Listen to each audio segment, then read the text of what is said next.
તો આજે સપ્તાહનો છેલ્લો દિવસ એટલે સૌથી પહેલાં આ સપ્તાહે બજાર કેવું રહ્યું છે એના પર નજર કરી લઈએ તો આ સપ્તાહ બજાર માટે સારું રહેતું જોવા મળ્યું છે। ભલે એક નાનું સપ્તાહ હતું પરંતુ પોઝિટિવ ટ્રેન્ડ અહીંયાથી જોવા મળ્યો છે। જુઓ નિફ્ટી લગભગ 1.8%, સેન્સેક્સ લગભગ 1.8% વધીને બંધ થયો છે।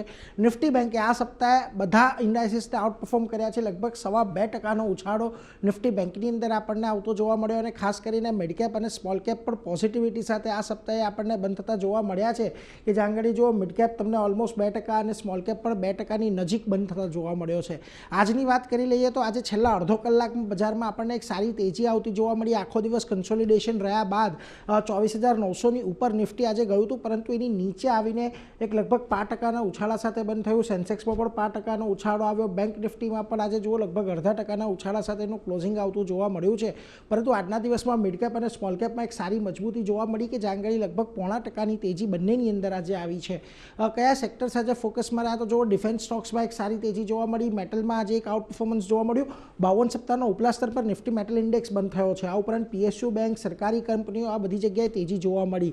જ્યાં દબાણ હતું ત્યાં આગળ એક તો હેલ્થકેર ઇન્ડેક્સ હતું કે જ્યાં આગળ થોડુંક દબાણ સાથે બંધ થયું છે। આ ઉપરાંત ઓટો અને રિયલ્ટીમાં પણ આજના દિવસે તમને દબાણ આવ્યું છે। હવે નિફ્ટીના ફ્રન્ટ પરથી આજે કયા સ્ટોકમાં જો સારી તેજી રહી તો સવારથી ટાટા સ્ટીલમાં એક સારી તેજી હતી। Power grid, axis bank, Hindalco આ બધી જગ્યાએ ખરીદદારી જોવા મળી। તો જ્યાં દબાણ હતું એમાં ખાસ કરીને આજના દિવસે તમને Max Health, Coal India, Tech Mahindra અને આઈશર મોટર્સનો સમાવેશ થાય છે કે જ્યાં આગળ આજના દિવસે દબાણ સાથેનું કામકાજ રહ્યું। મિડકેપના ફ્રન્ટ પરથી વાત કરી લઈએ તો જુઓ Kalyan jewellers, Indian bank, Vodafone Idea, Nalco જેવા કાઉન્ટર આજે ફોકસમાં રહ્યા।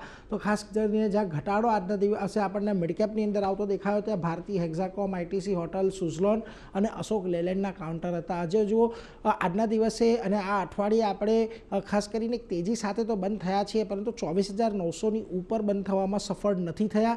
જો કે જે પ્રકારની તેજી આવી રહી છે ચોક્કસથી બજાર અહીંયા એવું એન્ટિસિપેટ કરી રહ્યું છે કે 25,000ની ઉપરના લેવલ કદાચ આપણને જોવા મળે પરંતુ એક વખત 25,000 પાર કર્યા બાદ જ આગળ તેજી આપણને વધતી જોવા મળી શકે છે।